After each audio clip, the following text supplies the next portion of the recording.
And it is that time. I know it has been a while, Macomb, but don't worry. You can get your fix. We are back. It's C4 Sports. I shouldn't say every Friday because it's been about 5 weeks. Yep. 5 weeks, but C4 Sports is back on the air. It is the same crew. It might have been 5 weeks, but it's the same crew. My name is Matt Langman. You can tweet at any of us during the show in case you forgot. It's at LmanMatt93. My name is Adam Feiner. I'm actually here for the beginning of the show, normally at yoga for baseball. Oh, there you go. Here this week for the first time all semester, so 1 for 1. There you as go. far as 5 weeks from now. You can tweet at me at NobodyFiner. I'm Ryan Mason. If you want to tweet at me, you can tweet at me at Mason_ILChief. And I'm Darius Hawkins, and I know y'all ain't forget about me because I'm in y'all hearts and minds at all times. And y'all can tweet me at _Hawk_13. All right, so let's go ahead and get this started. It feels a little weird to be in the studio on Friday. I'm used to having some sort of game kicking us off or something.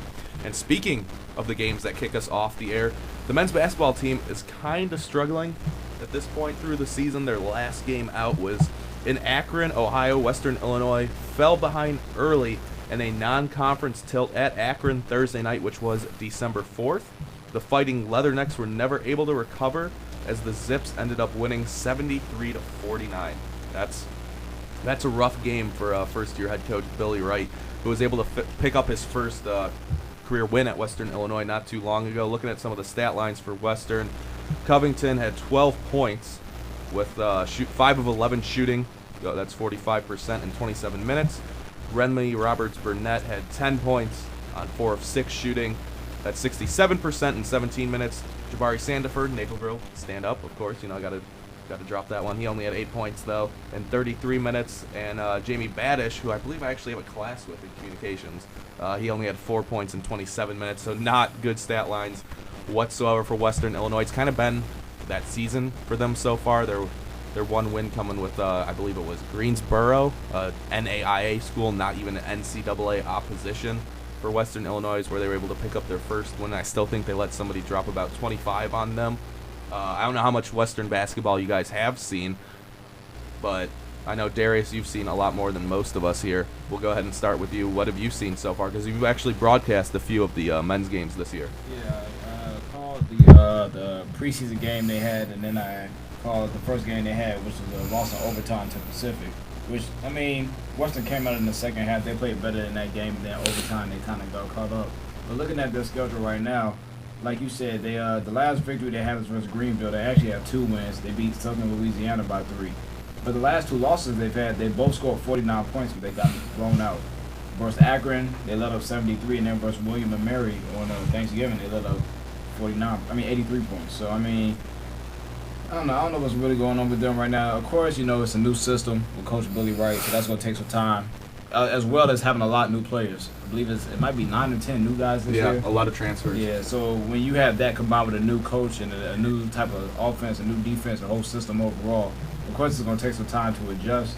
And I know hopefully for Western, for their sake, they definitely want to go ahead and get everything in order by the time they start conference play at the beginning of January. So they still have a few more games left to try and work everything out. And including a big game like they have on the 23rd of December when they play Memphis. So I guess that should be like right before conference play. We should see how they play in that against a big-time opponent. Yeah, I watched them play against UIC the week right before Thanksgiving. They did pretty good in my standards. A lot of missed shots, but I think they're just young. By the way they were talking, at least half of their squad, maybe even more, is underclassmen. Yeah, only 2 seniors on the roster. Only 2 seniors. So I think maybe positives on the way here in the next couple years, maybe. But this year is just going to be for experience. And, I mean, hopefully they get that, and then next year they can produce. I'm gonna make a bold statement and probably say a couple years they might, not this next year, but the following year they could probably go for be in the championship or at least the semifinals of the Summit League Championship. So I think it could get better. I mean, being young, you're going to see a lot of talent, and playing Memphis is going to help out a lot. So, I'm hoping for good things on down the road, not right now. You guys both point out that they're very young. That's the big thing. You see bad shooting some nights. I mean, they shot 26% against William and Mary. Bad shooting at UIC, which was a winnable game. It was in reach. The game here at Western against Pacific, McClusiak makes the free throws. Totally different story. They may win that ball game. So you're talking about a young team that's missing free throws down the stretch, shooting poorly on the road. All signs of a young team in transition with a new coaching staff and new system. Yeah, you guys kind of hit it all on the head right there from what I've seen. I've been to 2 games so far, and they really haven't impressed me too much, especially the one I really watched a lot was the last win they had at Western Hall over the weekend against the NAIA opponent, and they didn't look like they were a Division I NCAA team going up against an NAIA-ranked team. And I just think they are young, and Billy Wright implementing a new system, which is vastly different from what we've seen from this team before. I know everybody was pretty upset as a fan with the slow-paced offense that they were running, kind of that focus on defense, not ever a high-scoring game when it came to Western basketball in the past with Jim Molinari as our head coach. And now with Billy Wright, it's more of kind of a modern-day offense, what you see, more run and gun, using our athletes a bit more, and it hasn't necessarily translated into wins yet. So I think they just got to stick with it. I think they have a good core of players, especially with Sandifer and Covington leading the way as sophomores. And a couple years down the road, I think this could be a very talented team, but we're going to have to see how well Billy Wright can recruit. We had a lot of new players coming in, mainly transfers, so I think that kind of attests to Billy Wright's ability to recruit a little bit, but let's see what freshmen he can pull in this year, next year, and as his tenure at Western goes on. So kind of what you'd say with anybody, you see it whenever there's a new team, whether you want to go like for the LeBron standards, kind of what I call it with him in Miami and now Cleveland. It's new. It's a transitional period. You got to give them time before you can really judge them. And I think Western may be a case of years rather than months even, which I know nobody here wants to really hear because you want to win now, especially with most of us leaving fairly soon here at C4 Sports. So I don't know if we're going to see too many wins, but it should be something to keep an eye on down the road. At least there is a good team that we get to watch on the basketball court that I get to see a lot of because I am the color commentator for the women's team. I have to put that drop in there. And I kind of use that as a transition to the women's game. The women's basketball team has played pretty well so far on the season. Their last game, they were able to defeat Southeast Missouri 79-62. Ashley Luke, who was the preseason Summit League Player of the Year, she dropped a game-high 24 points, and she has been balling this year, I can tell you that much. And Western never trailed Tuesday afternoon as the Leathernecks knocked off Southeast Missouri 79-62 in a non-conference tilt. The outcome moves the Leathernecks to 4-3 overall with the victory, while dropping the Redhawks to 2-5. I thought we came out hot, and that it was important for us after the North Dakota game where we struggled out of the gate, said head coach J.D. Gravina. And just to talk about that, Coach J.D. is always an interesting interview, as I've kind of learned covering the team so far this year. They really struggled against North Dakota. Their 3 losses have been to Mizzou, who is an SEC caliber team, Florida Atlantic, which the girls lost on a buzzer beater. I believe Sophie Reichelt hit a 3 to tie the game, and Florida Atlantic was able to dribble the ball all the way down the court and lay it in at the buzzer to beat Western in a preseason tournament. And then North Dakota, which was our last home game, where they had to go up against Emily Evers, who's about 6'5", and really gave them a lot of matchups, and she was really troubling Ashley Luke a lot. But they've looked very impressive in the wins they have had, including this one on the road, which I was able to follow kind of with Twitter. And really the team goes through the big 3 is what me and Redrick, my broadcasting partner, what we like to call him. And that's senior, the only senior on the team, Tori Neiman, Ashley Luke, and Michelle Maher. Really, Maher hasn't had that good of a season, but she's playing well defensively and distributing the ball really well. But the way Tori Neiman moves without the ball and kind of her efficiency level is off the charts, and it really helps the team a lot. And then you have Ashley Luke, who is so smooth. I think she's best compared to Pau Gasol from the NBA. She has a similar game back when Pau was in his prime, and she can dribble the ball. She has just a full arsenal of post moves, and when her passing is one of the most underrated things. She can pass the ball so well from the post. And I think this Western team can finish top 3 in the Summit League for the women's side. I don't know how much you guys have seen, if any, of the women's game. I know, Darius, you've seen a little bit, so I'll kick it to you. What were your thoughts from the game you did see when they played at Western Hall? Well, yeah, the game I saw was when they played William Woods, which is not necessarily the same caliber of opponent as a North Dakota or as a Missouri. And that was a blowout for them. And I will see when they play next Friday against Eastern Illinois. And that, by the way, that's going to be kicking us off the air, all you fans out there. So this is our last show of this semester.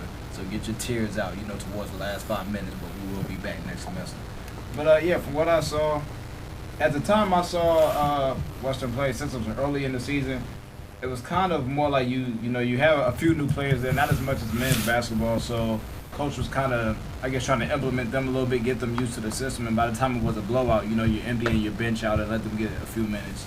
So, I'm interested to see how they end up playing against Eastern Illinois next Friday, because that would be the best opponent that they played that I've actually seen with my own eyes so far this year. So I definitely want to know how they play. We know how good Ashley Luke is. We know that they have a lot of shooters that on this team. They like shooting with the three ball a lot.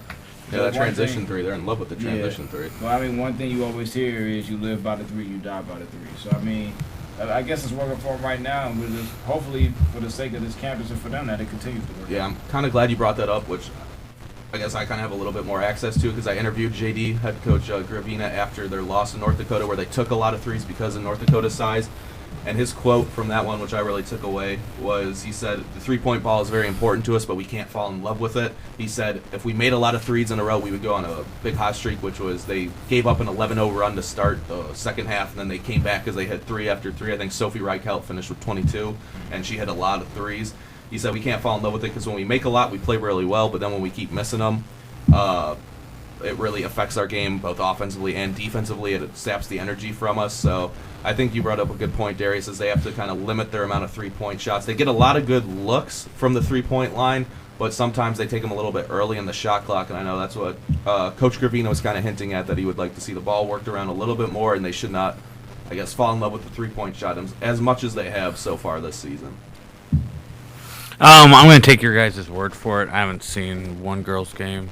I'm not being biased or anything. I'm not going to talk about that. I know what's going on, so I'm going to take your words for it. And I guess go Lady Leathernecks. I think they're the only hope to do good in basketball out of the two basketball teams this year. So maybe make a statement and maybe make it to the tournament. Not the NCAA tournament, but Summit League tournament. And maybe raise a little heck while you're there. Yeah. I would say the one caution that I would have with this team is a dependence on not only the three, but also Ashley Luke. Summit League preseason player of the year. Mm-hmm. Sometimes teams game plan for her, and I'm sure teams will in the Summit League. And that's where role players have to take their role and execute. Yeah, I think, too, something is they run a full-court press basically the whole game, which has really got them into trouble against North Dakota because it led to a lot of easy baskets, especially in the second half. That's basically almost all 11 points from that 11-0 run for North Dakota. Came off them just easily breaking Western's full-court press, and Coach Gravina talked a little bit about that and how he'd like to see some more effort and some more, I guess, smarts out there from his team when it came to running the press. But I kind of like what you said there, Adam, that they can't rely on Ashley Luke so much. You got to see Michelle Maher has not had a very good season so far, and she's one of their better scorers. I think she's kind of got to step up. And Tori Neiman, for as efficient as she plays, I think she almost plays a little bit too unselfish because she always seems to make the right pass or the right play, and I'd like to see her shoot the ball more. She only averages about 5 or 6 field goal attempts per game, only about 8 points. So I think they have to lean on her a little bit more. She's a very good, very smart player. If I ever have a daughter or something like that, I would show her the tape of Tori Neiman on how to move without the basketball, and the cuts she makes are really, really smart. But I just think they got to mature a little bit more. A lot of young players. Emily Clemens is a freshman who's really the only true point guard that sees a lot of minutes. Sometime Lindsey Korn will get out there as well, but I'd say she's more of a combo guard as well.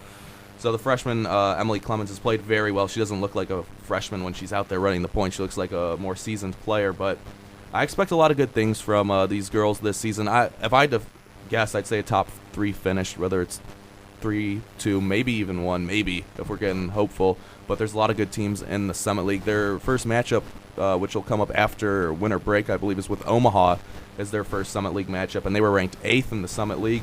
And that's a game I know Coach Gravina said he was real worried about, was their game against Omaha, because he doesn't understand why they're ranked 8th. They have the reigning defensive player of the year for the Summit League on that Omaha team. So that'll be a real good matchup. I think once we hit the conference play, that's when you're going to see what this women's team is made of. So, yeah, I look forward to calling more games of that. Darius, you have a broadcast coming up, I believe, for the men's side. Yeah, next Saturday. So, I mean, y'all can tune into this station next Saturday when the men's team plays. Let's see who they play. Switch over to the tab on the computer. As we're live on the air, just keep on. Okay, they play Alabama State. Yeah. So, yeah, at 7 p.m. So more than likely, I'll probably be calling that game. So I know all y'all like hearing my voice, of course. So do go ahead and tune in for that. The game, that's really, secondary to me talking. Yeah. All right, we're going to take our first our first break here on C4 Sports. Coming up next, we're going to talk about who's in our Final Four for this brand new college football playoff system. It's Darius, Ryan, Adam, and Matt finally back at you at C4 Sports right here on 88.3, The Dog.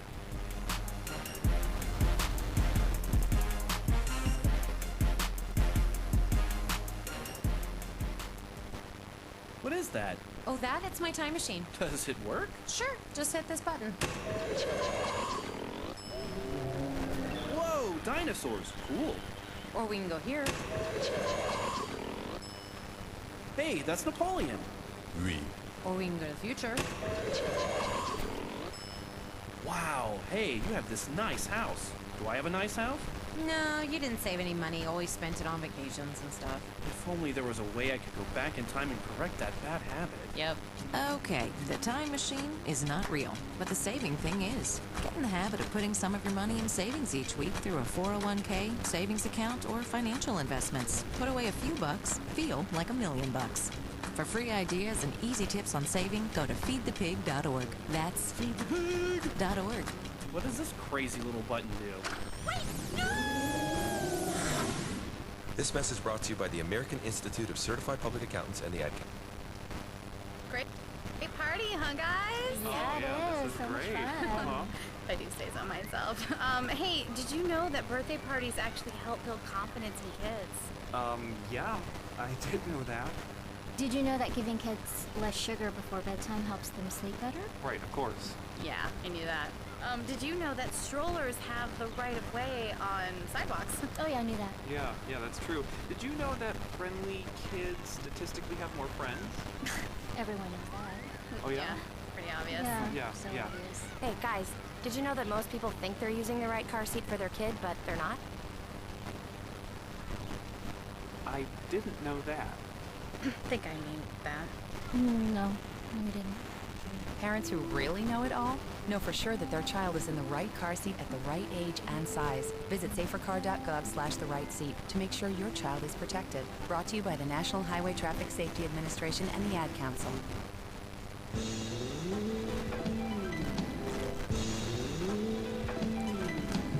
And welcome back to C4 Sports. We're going to talk some college football. Right now, there's some conference championship games coming up. I know the Pac-12 championship game is tonight, so that's why I'm going to go ahead and let Adam start with this one, as he's got his Oregon Ducks basketball jersey on there. As a fellow Oregon fan, I'm going to kick this one over to you. So, what do you see from tonight's game first? I got to ask you about that. And also, of course, what is your Final Four as the season starts to wind down? For this game, Arizona-Oregon, I've got Oregon winning, and it's due to a couple things. Marcus Mariota, in playing Arizona in the last 2 years, last regular season and this regular season, 0-2. They lost at home this year at Arizona, out of nowhere. Now, Arizona's a good team. Rich Rodriguez, good coach, really resurrected his career there. They're not going to get it done tonight. I think Arizona just doesn't have enough to compete with Oregon offensively in this game. I don't know what happened. I didn't watch the game in Eugene earlier this year, but I think Oregon's out to make a statement that they're a West Coast team, and not a lot of the nation has seen their games or watched them play. And also for Mariota, he's going to look to make a statement as far as Heisman. Yeah, that's pretty valid. So who is your Final Four then? My Final Four. Well, Put it this way. Missouri's got no shot against Alabama. Oregon's going to win tonight. I feel TCU's going to put up about 50 against Iowa State. I have Florida State losing. I have Ohio State losing. So, I could see Baylor even jumping in there. I could see... Oh, gosh. But do you see Baylor winning? I do. Or do you see them beating Kansas State? Okay. I do. They're at home. I think if it was in Kansas State and Manhattan, different story. I actually think Baylor would get in there as the number 4. Tonight's game I'm going to be watching because I think it's going to be very interesting. Because if upset happens, then you're going to look at complete chaos for the selection committee on Sunday to pick who they're going to send. Because I think Florida State is going to lose to Georgia Tech. Williams is out as their running back. Jameis Winston is just he's garbage in the first half. He comes alive in the second half. But Georgia Tech is the surprise team. They beat Georgia, even though people mostly picked Georgia Tech to win because Georgia would be let down because they weren't going to be able to make it to the championship game. So I have Alabama 1. Oregon's going to stay 2. I think they win. I think it's going to be a lot closer than the 14-point margin that they're giving the Ducks right now. But like I said, if that upset happens, then chaos is going to happen because I see TCU not losing to Iowa State. The tough one is Ohio State versus Wisconsin. And I'm going to say I can't cheer for the Buckeyes, so I have Wisconsin winning. So I have Baylor in as number 4, but I have no idea what happens if Baylor loses also. I have no idea. So they have to be banking on Baylor winning, or I don't know who you bring up to the 4th team. Yeah. At all. Unless Oregon loses by 3 points.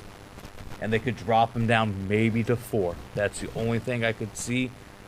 But because I don't see Michigan State staying idle and moving up to 4. Yeah, without playing. Yeah. So it's very interesting. Tonight's going to show what's going to go about. But I have Alabama, Oregon, TCU, and Baylor.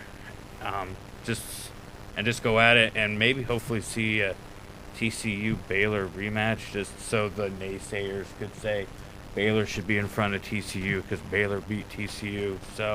But I'm looking forward to this weekend. I think with the playoffs, it's going to cause chaos. You're hoping for chaos. I love chaos. And with the human element finally into how they pick the 4 teams, I think is pretty cool. I definitely, as far as my top 4, the 4 teams, I think it's probably going to be the same that it is right now. And the only reason I say that is I don't really know about Florida State losing. I could definitely see why because I haven't been watching, but I do know in the first half they have not been playing well this season. And they've basically been catching up in the second half. And just because they're undefeated, I think it would be nice to see an undefeated team get in there. I don't think Alabama is going to end up losing. They know how big this game is.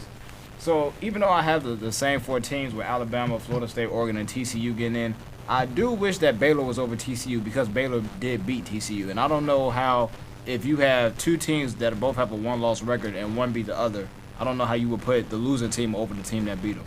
Personally, to me, that makes no sense. I mean, I don't know how that's really any better than the computers making up stuff. The human element doesn't seem too bright either. I mean, it's not Baylor beat TCU, so in my book, they should be over them. So I personally, in my own preference, I would have Baylor be in the 4th team. What do you have to say about that? Ryan's shaking his head. Baylor played nobody until it came to the Big 12, and people were saying, and it's kind of weird, TCU playing Minnesota is the reason why TCU is 3 right now. Well, I still think they should be 4. I don't think they should have jumped Florida State. So I still think they should be 4, but they went out and played. I'm gonna bring up who Baylor even played before. Do you have it? Because wasn't that that's what I heard on ESPN is that's why TCU is ahead of Baylor because they had a much tougher I mean, schedule. TCU was up by 21. They blew it. They blew it at Baylor. Yes. And that shows you that they can play on their field. It was just a fluke they came back. They played SMU, Northwestern State, Buffalo as their out of conference. Their loss was to West Virginia, so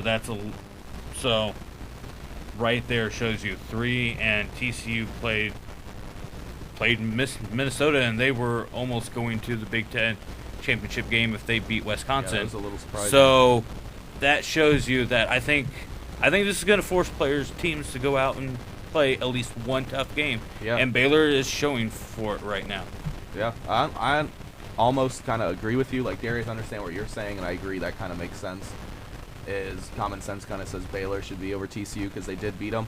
But, Ryan, I kind of am happy with what you said because I get so sick. I have a lot of problems with college football. Like, I don't want to say I don't like it because I do enjoy college football and I follow it. But a big reason why I like the NFL a lot more, and I kind of think college football is a bit overrated because just stuff like that, like Alabama versus like Northeast Oklahoma State. It's in like, the what? middle of their what? SEC. I don't get come why on. SEC so does that. I kind of hope they do put TCU over Baylor because they had a tougher schedule, which makes teams think, oh, well, we need to stop scheduling these scrub teams who are literally paying these teams for a win because the crappy teams get money. Do it from twice, the but big you have schools. a third. You have a third.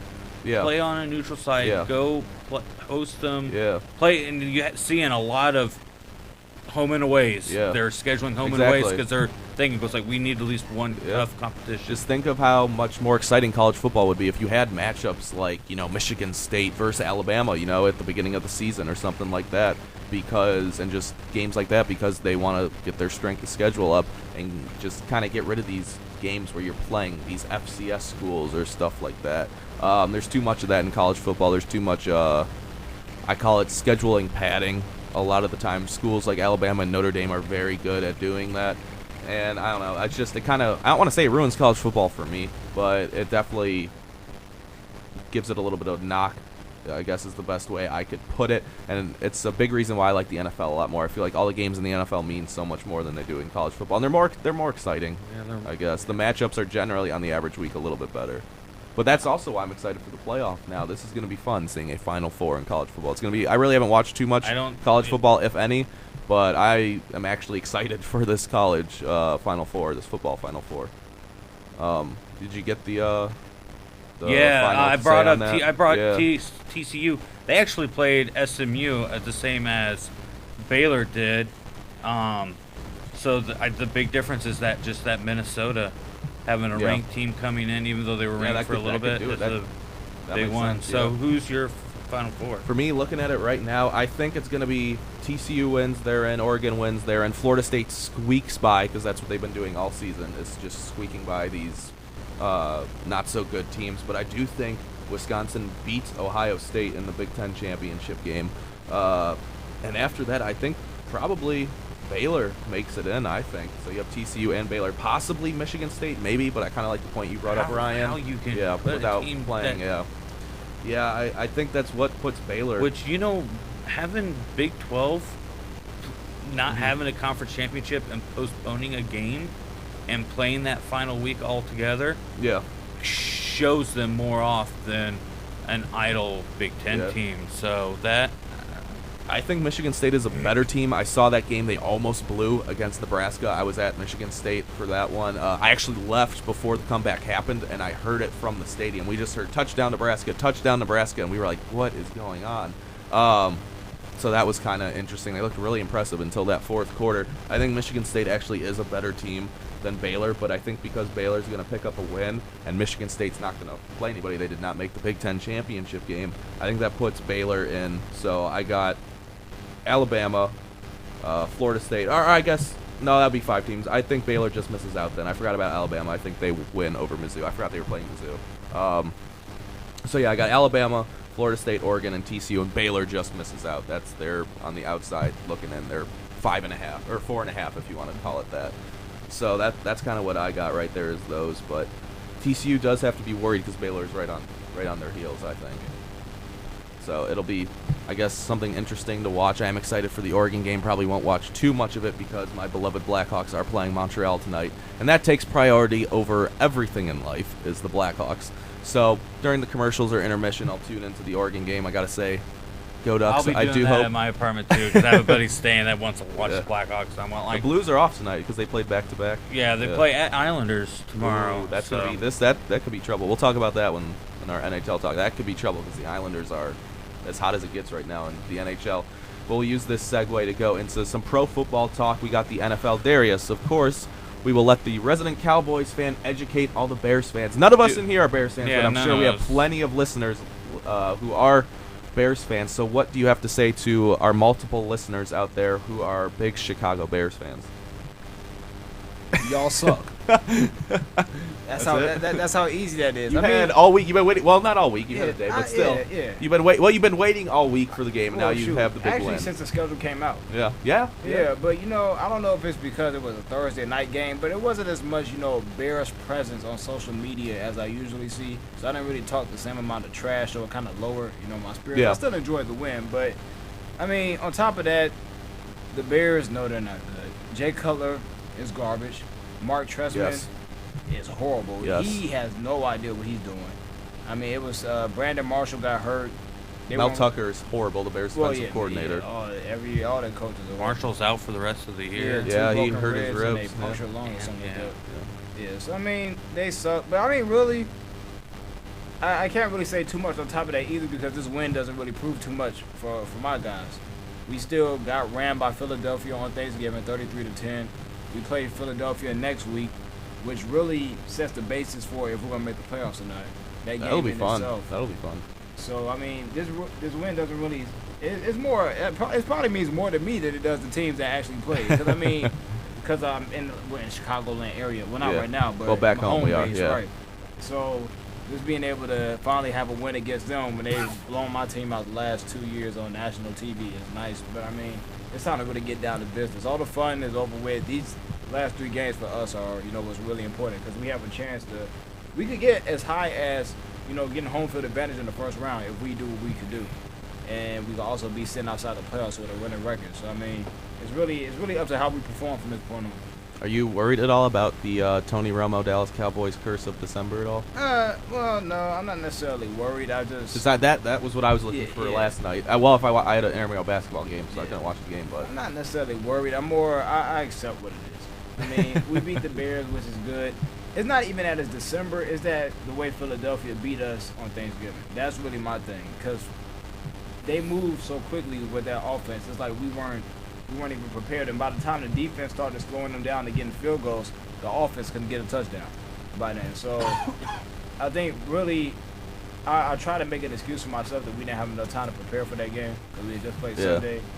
And getting back we played Sunday night actually the week before that, beating the Giants, and we had to come back to win that one after Odell Beckham wanted to make that catch, and everybody on Twitter got all excited. Yeah, he broke the internet or whatever. Yeah, so I mean, hopefully with we have a week and like 3 days to get prepared for Philadelphia. Hopefully we can watch some tape and get really serious about this game because this is a must win. We have to win this game. So I'm not necessarily concerned that it's December. I'm more concerned. I mean, we already broke the 8-8 part.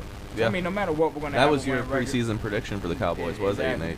So they're better than what I could have even predicted. So, I mean, they might as well just keep going and just make the playoffs and make some noise. Adam, what did you take away? I don't know if you watched the game last night. If you did, what were your thoughts from just another debacle by the Bears and an impressive win for Darius's Cowboys?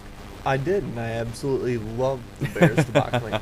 Put it this way, I said in the studio before the show that my jinx totally worked. Yeah. As far as picking the Bears to win the North. They're awful. You're going to see major overhaul. You're going to see Trustman gone back to Canada, most likely. The CFO. Mel Tucker fired. So, and otherwise, you got to figure out what you're going to do with Cutler. You got him for 5 more years. Right. If you're Chicago management and Phil Emery. I don't see a trade. I just don't know who you're going to get that's going to be better.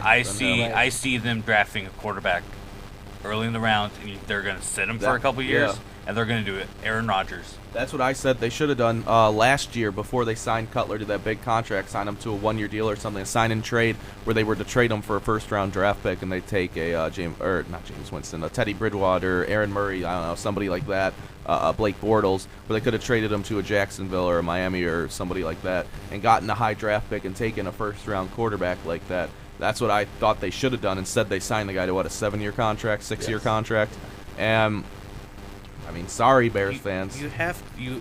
I've been saying this for years. I'm tired of the coaches. Yeah. Being blamed on the coaches. Yeah. You have, and we were talking, all the weapons you have. Yep. You have tall receivers. There's no reason. And you should not. And you have I don't know if I want to consider, I wouldn't say mediocre, above average running back. Oh, Matt Forte's a great running back. He's really good. But you don't get to see it. Yeah. Well, because he's receiving a lot more than rushing. The defense lost identity when Urlacher went bye-bye. Well, Jared Allen has been a disappointment, but you have to blame the players. Yeah. And I don't see it changing. A new offensive coordinator or a new head coach coming in, I don't think you're going to see it because they don't have trust in Trestman. Who's going to say the next person? Because they all have attitudes. Yeah. I mean, Brandon Marshall has finally taken Des Bryant's stance and yelling at Jay Cutler, finally. Yeah. I mean, it took a while for him to do that. He's getting frustrated because he came to Chicago for Jay Cutler. And, I mean, with him being gone, I don't see Bears maybe winning. I don't know who they have for the last 3 weeks. I don't see him winning. I know they played Detroit, I believe Minnesota, and I don't know who the other game is. Is it New Orleans? Because you're gonna have it's New Orleans. You're gonna have good quarterbacks coming out. Yeah. I don't say you're gonna get in the first round because I think there's more needs probably for the Bears. But I think maybe your second or third pick, get a quarterback because you need somebody. You need Plan B right now for Jay Cutler because you don't know what's going to happen. Yeah. The only reason I said trade him is because if you trade him right now, you save $12 million on the cap going into next year.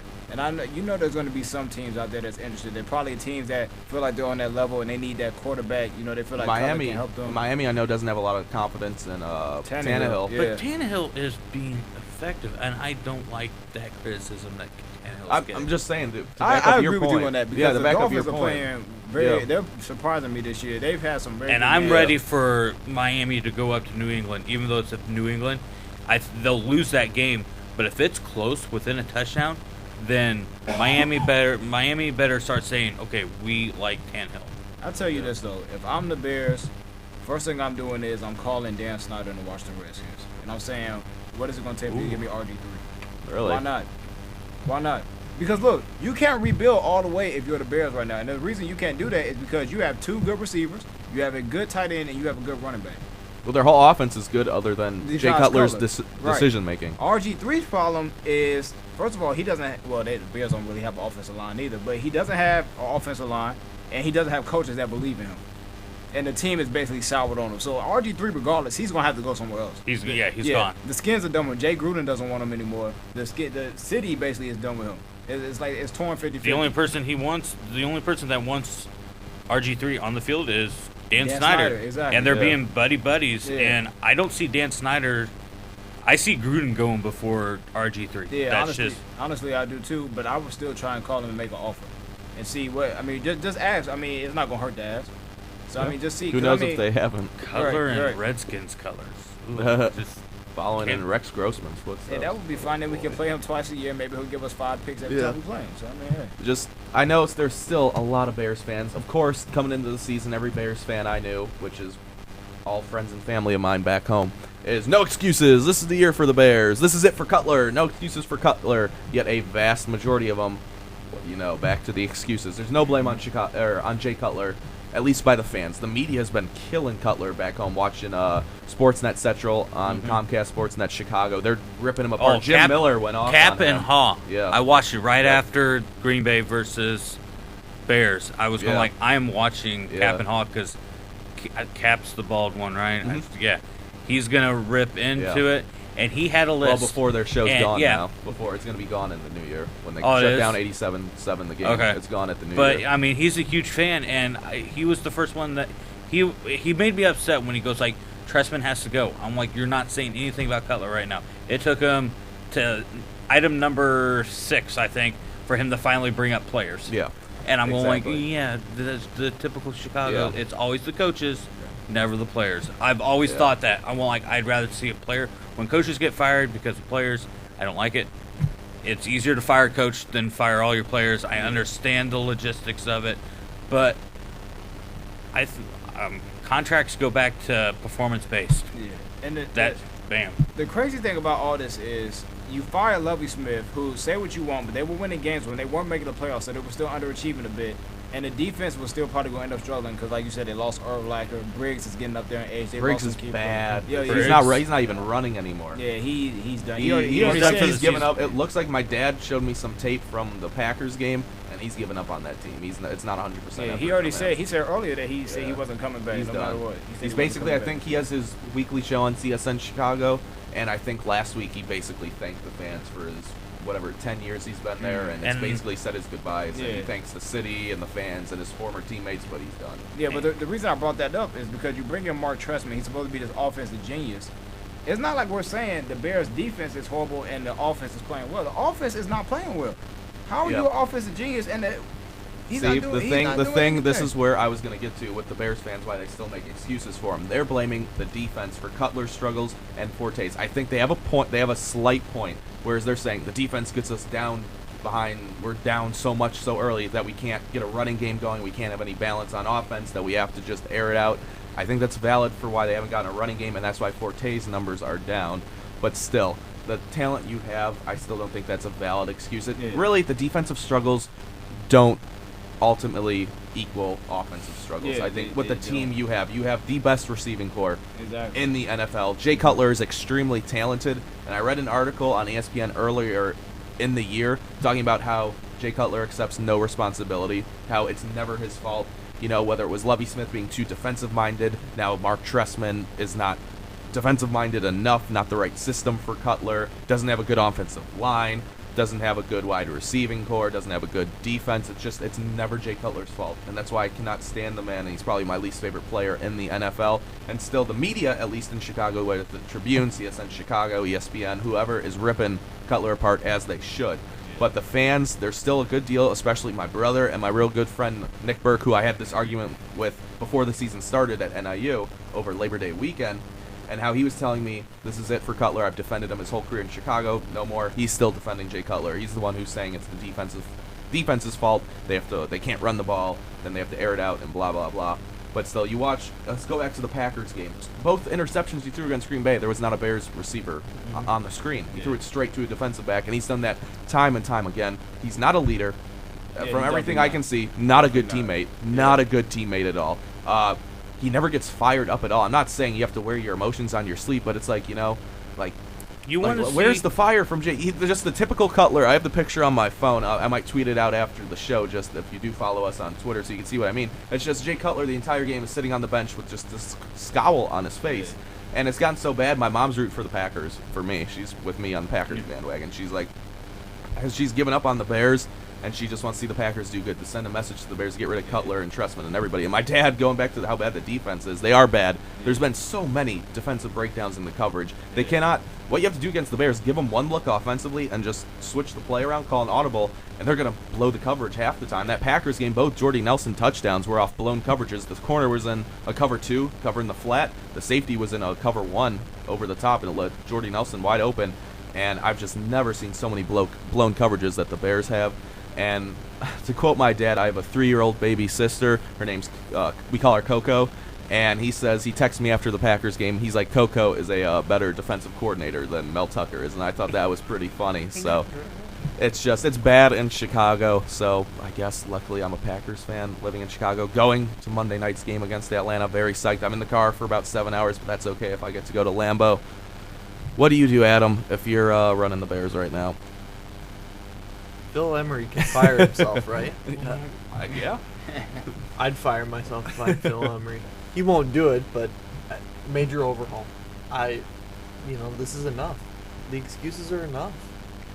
Cutler hasn't produced. Yeah, your receivers have produced. I mean, they should when they're all 6'6", and they should be on a basketball court Exactly. instead of a football field. Brandon Marshall, that catch he had against San Francisco back at the beginning of the year, that one-handed Amazing. touchdown catch was, other than the Beckham catch, I think that's the best catch I've seen all year.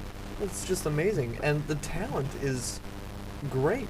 Yeah. And this season I like to compare a little bit to the Cowboys of old, where they had a good running back, and they have a good running back in Forte. Yep. And the Cowboys had a good running back in Murray, and the Cowboys are finally running the ball, and they already have 9 wins. Chicago's not running the ball anymore. Yeah. And Forte's, I'm still gonna say he's a top 5 back. Yeah, I think he's the most versatile back in the NFL. Him or Boyd. I agree. And to not run the ball, and yeah, you're getting down. You're getting down 14 within 6 minutes of the game starting. You got how much time left? You could control the ball if you run it. Exactly. Keep the other team's offense off the field. Exactly. And they don't do it. So Tressman's got to go as a play caller. He's got to go as a coach. Tucker's got to go. Cutler, I think he's going to be run out of town. Yeah. Honestly, the fans are going to be so rabid. I think the last 3 games will show, especially when you see Brandon Marshall not there, right, and his go-to guy. You're going to see what he's really made of, and I think the next Chicago coach is going to come out of Arizona. It is not Bruce Arians. It's going to be the defensive coordinator for them. I forget his name right now, but they've been all speculating since the defense, how great the defense has been for Arizona, that he's going to get. It's slipping off. I can picture him. Todd Bowles. Yeah. They are talking that he's going to be getting phone calls sooner than later if they don't make the playoff. Well, they're in the playoffs right now, Arizona, but they could drop out. I mean, doesn't say, but yeah, I think they're gonna have to get a defensive-minded coach and get a good offensive coordinator. I don't know where you're gonna find that. Yeah, but it's straight overhaul. Yeah, I think we can transition from the worst team, arguably in the NFC North, to the best team, and that's 3 of the 4. This is our team. It's the Green Bay Packers. Going back, obviously, what ESPN has been doing the past couple of weeks is going back to, I think it was week 3, the RELAX quote from Aaron Rodgers. They've been on fire since then. I believe, 6-1 now since that point. Aaron Rodgers proven he's the best player in football. I don't think there's any question. What I say about him is he does more with less. Like, that's not the most talented receiving core they got out there. I think he makes Jordy Nelson look a lot better than he is. Granted, Nelson can run after catch very well, especially this season. I think he's made leaps and bounds in that department. His hands are real good. He runs routes real well. But still, it's not Jay Cutler's receiving core that we're talking about right here for Aaron Rodgers. He's been outstanding. The defense, what I say is if you have not a great defense, not necessarily even a good defense, Packers defense is average at best, but if you do not have a good defense, if there's one thing they need to be, that's opportunistic. That's what we've seen from the Packers defense this season, forcing a ton of turnovers, and I think that's the key. In modern-day NFL, I don't really think you need a good defense, despite what the reigning Super Bowl champions showed us last year. You can have an elite offense like the Packers or somebody, and I think as long as your defense is average and opportunistic, forcing a ton of turnovers, which is what we saw. Getting a stop. Getting a stop. Yeah, that's what we saw in 2010. That was not a great defense. It was better than what we've seen since then in 2010, but that was not a outstanding defense by any means, but they forced a ton of turnovers, and they even would score off those turnovers. Nick Collins, the pick 6 in the Super Bowl over Pittsburgh, sadly, about what happened with his career, having to retire with injuries. That has really hurt the team, especially they've never recovered from that safety position since Collins had to retire. But and even Julius Peppers has had too this I think year. Clinton Dix is he's looked good. He's looked good. He's looked real good. It's going to good, take a few years because it's completely different, even though you're from Alabama. It's going to take you a couple years to get accustomed, but I think he's going to be good.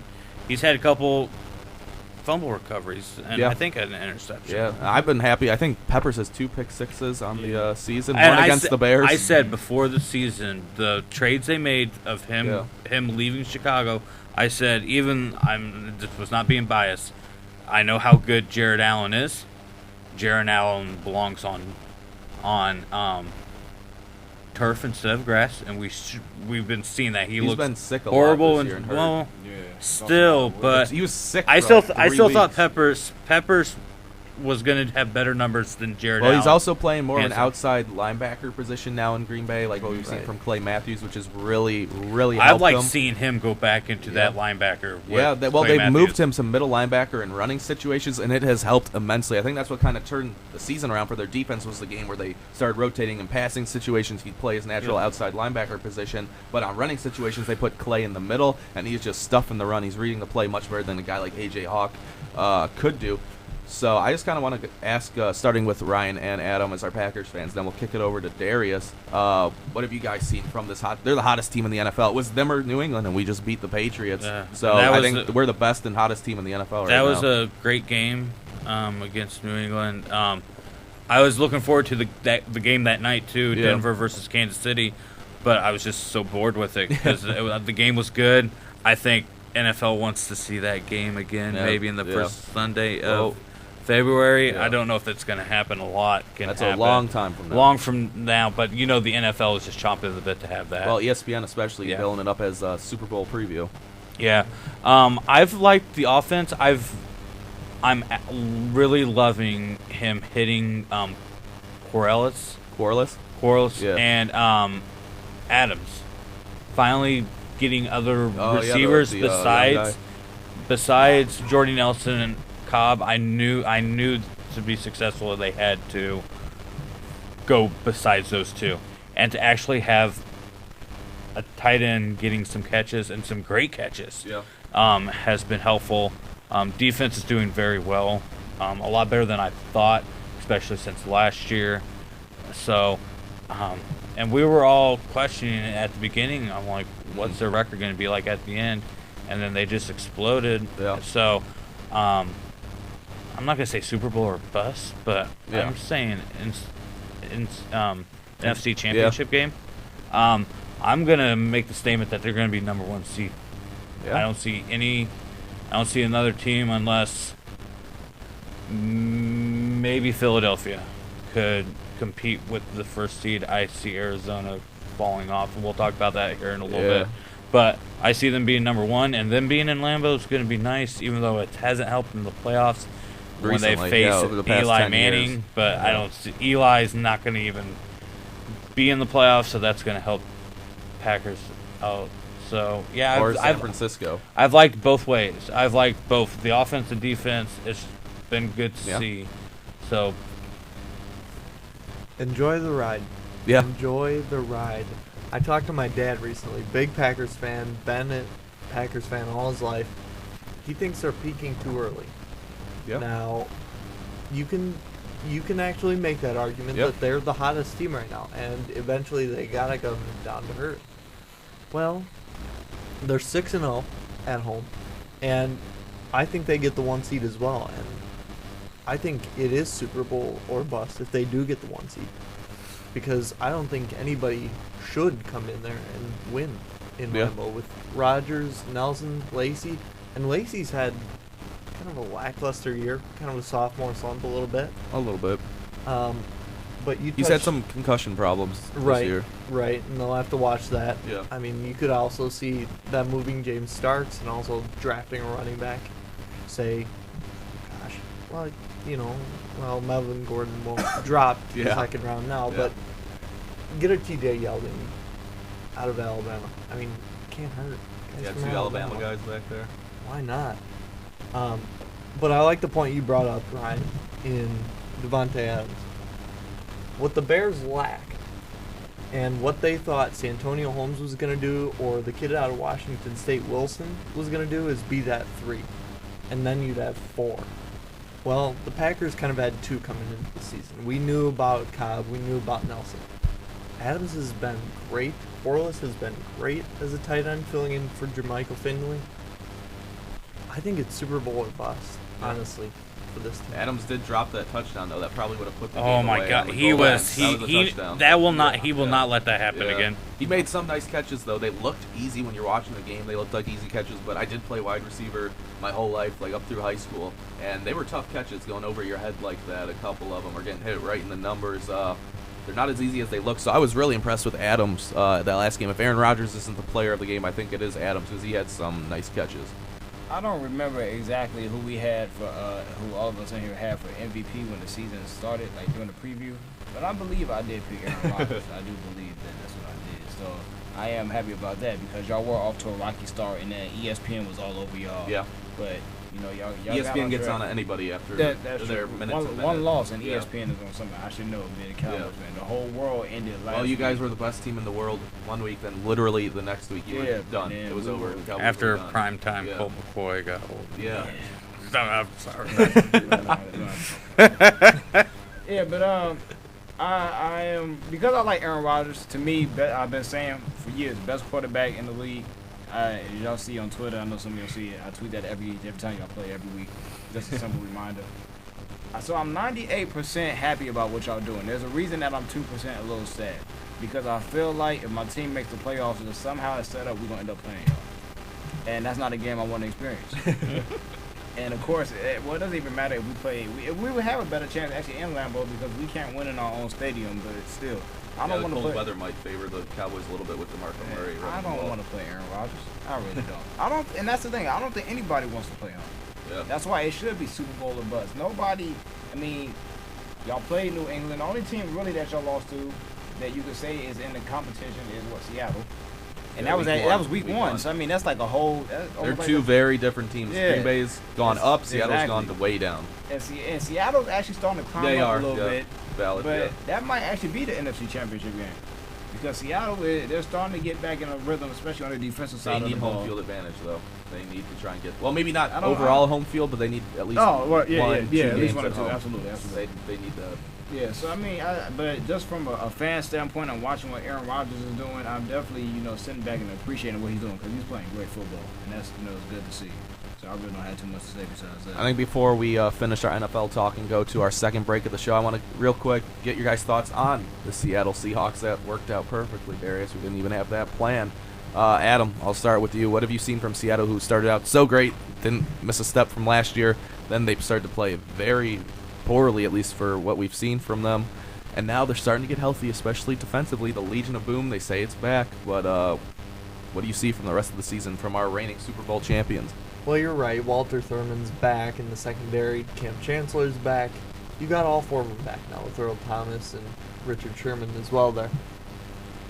They're coming, and Arizona is not what they are. You get Carson Palmer back there, and I still don't know if Arizona holds on to the division, because that's just not a team that has a lot of firepower anymore. Larry Fitzgerald isn't what he used to be. Andre Ellington, nice surprise. He's got injury issues right now. Yeah. And you're relying on Drew Stanton. Now, I know, for a backup in this league, good. I mean, he's a solid guy who can come in there and knows the playbook. Not a starter. Not a starter. And you're asking him to lead the number one seed in the NFC and tell him, well, we got to fend off Seattle, the reigning Super Bowl champs, and even San Fran, because I believe they play San Fran one more time. Yep. And that's going to be critical as far as playoff seeding and the NFC West as a whole. Seattle's going to win the division. And I like what you said in the last segment. They do need home field. Yeah. And that's why I think it affects Green Bay as well, because I don't want Green Bay to peak too high now and then start a little skid and then drop and have Seattle get ahead of them as far as that, because it may come down to the NFC Championship game, and it may just come down to location. Yeah, I've liked seeing what Seattle has been doing on defense. Still, their offense is just holding on barely. If it wasn't for Russell Wilson, this team would be on the track for an 8-8 record. Yeah. They're saying he's an MVP candidate. I'm sorry. Yeah, no, maybe honorable mention if that. But they have a tough schedule. I have them losing this weekend to Philadelphia. At Philadelphia, it was coin costs. I had to pick. I went Philadelphia. Then I think they can win the last three, which is going to be tough. But I mean, I think they're going to be second or third seed, and if they have to go on the road, but if they lose, I think they could lose possibly one of the last three against versus San Francisco, at Arizona, or versus St. Louis. Anything could happen if they lose two of the last. They go 2-2 in their last 4 games. They might get out of that first weekend, but they will not make it past that because they'll be on the road for their second game, and I just don't see them winning on the road unless they're facing an injured team or a team that got lucky, won it that way. So I'm saying they're going to get third. I have probably Green Bay, Philly, and then Seattle as the NFC top 3. And the fourth we really don't care about. So, yeah, well, it's interesting you say your top 3 because that's how I was going to start. I have 3 teams who I think will actually win out this year. Win out, the rest of their games. That's Green Bay. I think Green Bay is going to end up with the 1 seed. I have Dallas winning out and getting the 3 seed. And then number 2, I have Seattle winning out and getting that 2 seed. So, yeah, that's home field until NFC Championship time, unless they lose before that. But with Seattle, I definitely hope they beat Philly this week. I need that more than even they do. I really need that because I need Dallas to get. We have to win a division. I feel like I don't really want to mess with wild cards, but really with Seattle right now, you talked about Adam. You talking about the Packers might be peaking at the wrong time. Well, Seattle might be peaking at the right time right now. They're starting to get back. Everybody's getting healthy. Arizona has injury problems. Defensively, Arizona has been solid the whole year. But I never believed in them, even like you said earlier, Adam, with Carson Palmer. I didn't believe in them then. They weren't really scoring a lot of points. They just weren't turning the ball over. With Standing, they're starting to turn the ball over a little bit. And it's like, okay, we got a 2-game losing streak. We don't really know what's going on. Bruce Arians, I think somebody asked him, are you thinking about benching Standing for this upcoming week? I think he kind of laughed it off. But even just that idea coming into your head is like, okay, we're falling off a little bit. I think Arizona's going to be able to hang on and get a wild card, just like I think Philadelphia is going to get a wild card spot. But as far as Seattle, with everybody healthy on that defense, they showed earlier that San Francisco really isn't a problem with them. I think mentally they've beaten San Francisco so many times. Yeah, and San Francisco, they're just so many imploding problems. and everything. Harbaugh might not be back. Colin Kaepernick is not what most people thought he was. I never really thought too highly of him to begin with, but he's not what a lot of people thought he was. The defense isn't the same that they've been for the past few years. So I definitely, it's looking like it's going to be Seattle and Green Bay, which is, of course, would definitely be a good game in Lambeau. Hopefully we'll have some snow, to build some extra drama in there, But I would love for my Cowboys to sneak in there somehow. But if we got to play Green Bay or Seattle, well, we actually did beat Seattle. Well, see, that's so crazy. I'm cutting myself off, but that's okay. This is the crazy thing. Dallas has not lost a road game yet this year. So I'm actually more comfortable with us playing on the road. We've already beat Seattle in Seattle. Green Bay, like you said, it might be better for us because it's cold and we have to run, which we've done very well. The offensive line has been great this year. The NFC is going to be good with the playoffs. It's going to be really good. Interesting. Yeah. All right. So all valid points from you guys. Definitely something interesting to keep an eye on. I'm very excited for Monday night's game because I will be at Lambeau Field. I'll let you guys know. Is that the third or fourth time you said that online? I'm really excited. No, it's second. No, second time. Sounds like fourth. Hey, I can't contain my excitement. This is the first time in about 10 years I've been to Lambeau. Well, 11 years actually. I'm very excited. So I'll let you guys know how the team looks in person. I'll do some scouting. Maybe hit a few press conferences afterwards. Take a picture of a few cheerleaders. Do y'all have cheerleaders? Y'all don't, do you? I don't think so. Oh, well. They're bundled up, so they don't get pictures taken because they have to be scantily clad to get pictures taken. Man, if you look good, you look good. Scantily clad don't have nothing to do with that. I like that. I like that line, Darius. Line of the day right there. Well, my saying, if you look good, then you feel good. If you feel good, then you play good. So there you go. But coming up on the other end, we got NBA talk. NHL talk is a little bit later. If you want to hear who we have right now, it's still early in the NBA season, but we're going to go ahead and try and give you some accurate predictions for the 2015 NBA playoffs. All that and more coming up on the other side of this break. It is C4 Sports right here on 88.3 The Dog.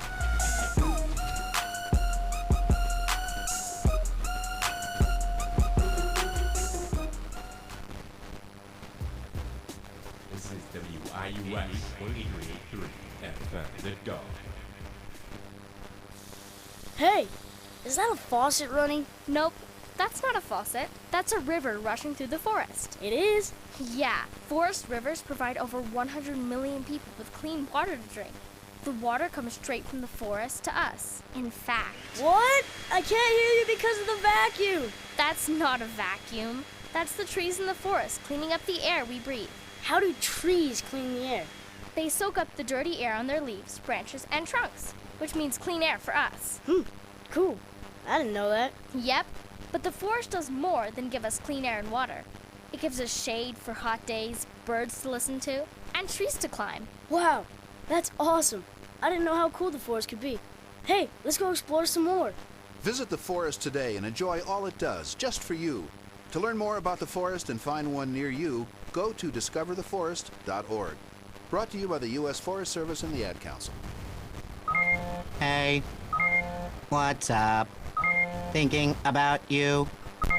XOXOXO. Want to snuggle. ... JK. Hit me back. You getting these texts? Question mark. We should hang later. I miss you. Holla at ya, boy. Holla back. Holla back. Holla back. Are you at home? Where are you? What are you doing? OMG. You are making me mad. Are you with your ex? You better text me back. I'm waiting outside your house. Relentless, aggressive texting is like sending an angry robot to deliver your message. When does the robot become dangerous? Let us know at that'snotcool.com. That'snotcool.com. Brought to you by the Ad Council.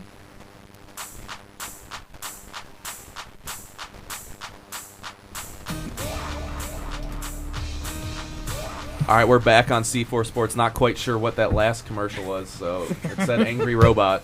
So there you had an angry robot. So sorry about that. At least we're not going to be as annoying as that commercial. At least I hope not. We got NBA talk, so it should be definitely more enjoyable to listen to. Let's go ahead and kick it over to our little NBA insider that we have here, Mr. Darius Hawkins, Mr. D-Hawk, Mr. Primetime. Don't call me little. The Hawk. Again. Don't call me little again. I'm big over here. All right, I'm not little. You see, I'm I'm big, sorry. all right? Sorry. You see the arm. Might Right? be. You see the strength. All right. Not right now. Not in that coat. Hey, man, it's no cameras in here. You're supposed to tell the viewers. Okay, I said tell the viewers. Okay, that means we're gonna move on. Exactly. Okay. You're done. All right. I guess we can start off. I know you said you want to do, so far, surprises and maybe disappointments so far in the NBA, but I think just because we are in Illinois, most people here, I guess you could say, are Bulls fans. We could talk about the Bulls just to open up a little bit. The Bulls right now are 12-7, which is good for fourth seed in the East. It's not spectacular, it's not horrible either, but a big thing that when I've talked to Chicago fans that they're really a little, confused or troubled about is that the Bulls' home record is not good. They're 2-4 at home, and United Center, usually the Bulls always play well there. They're 10-3 on the road, so it's kind of like the Cowboys a little bit. They play well on the road, but at home they're not getting wins. I think so far for the Bulls, I don't really know how much y'all have seen, them play this year. Jimmy Butler is definitely looking like the most improved player this year, averaging 21 points and 5 rebounds. He won Player of the Month for the Eastern Conference, just named earlier this week. Derrick Rose, he had some trouble earlier. This show was about maybe a week or 2 weeks ago.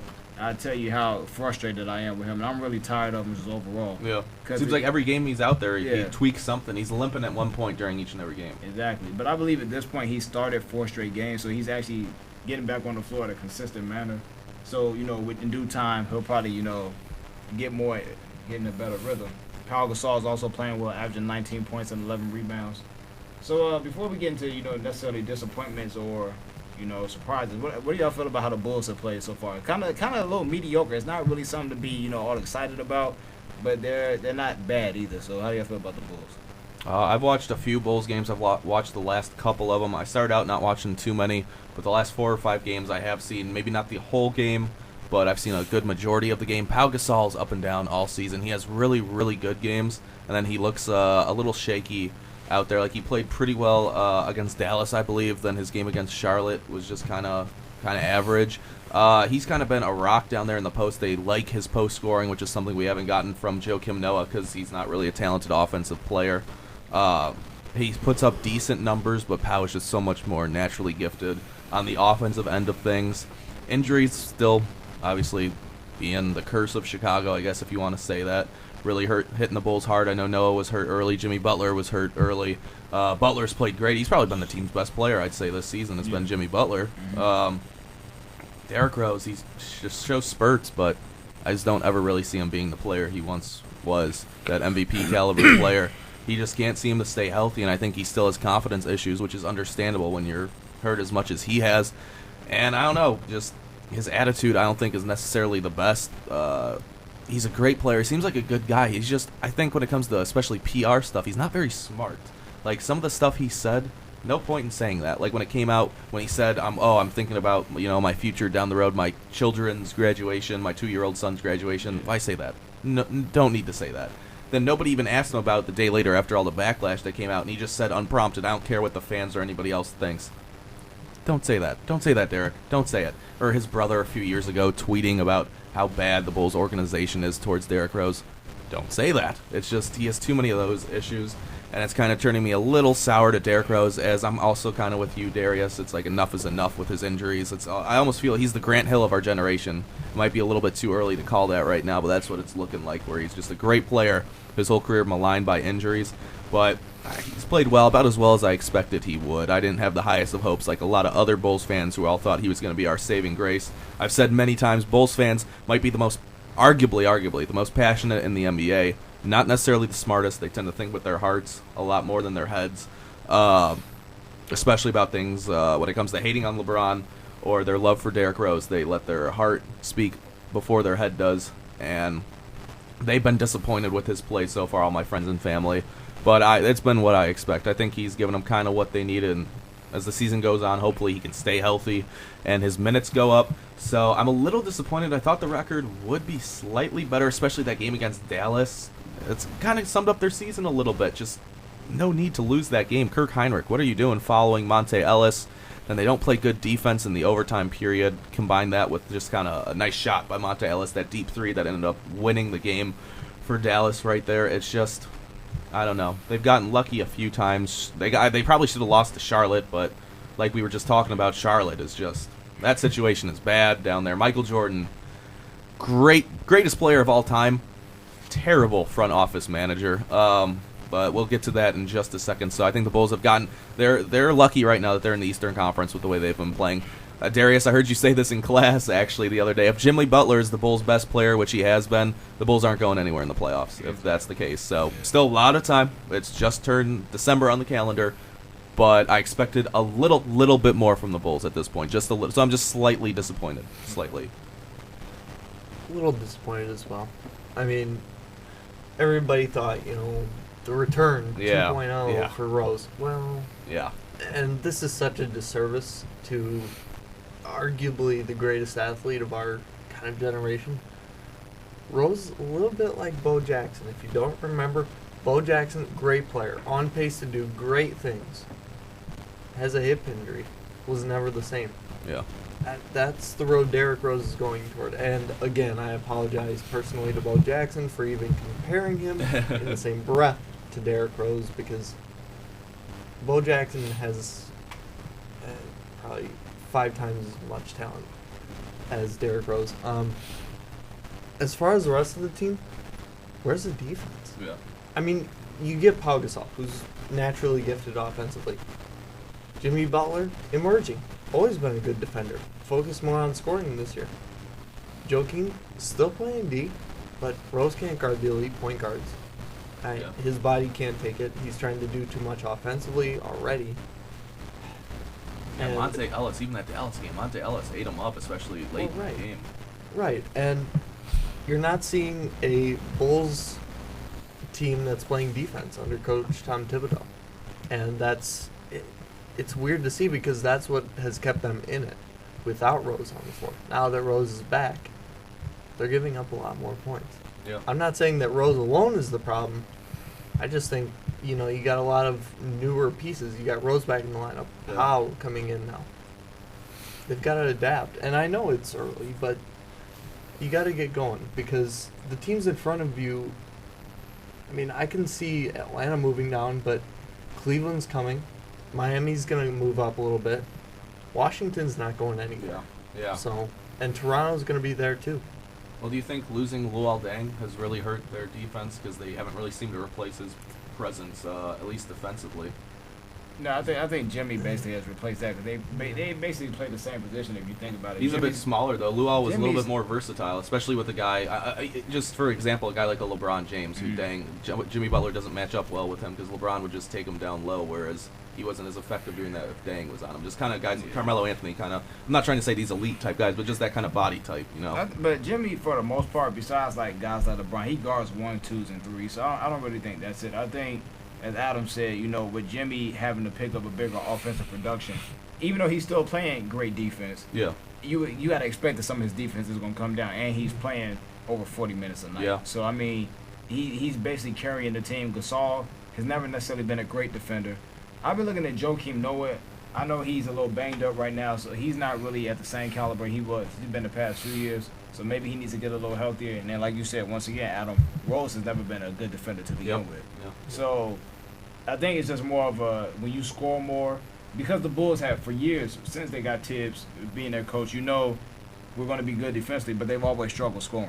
Now that they have scoring, your defense is probably going to suffer a little bit. So I think that's really why they've probably been struggling at home, because they're playing at home, and for years they've been used to, oh, this is a place where we basically win a lot of our games at.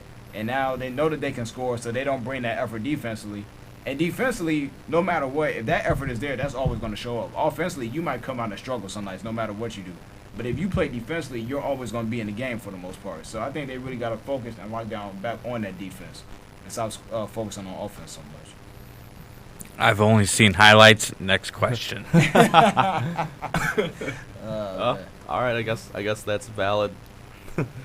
I prefer as you guys know, I prefer college basketball over NBA. I see highlights.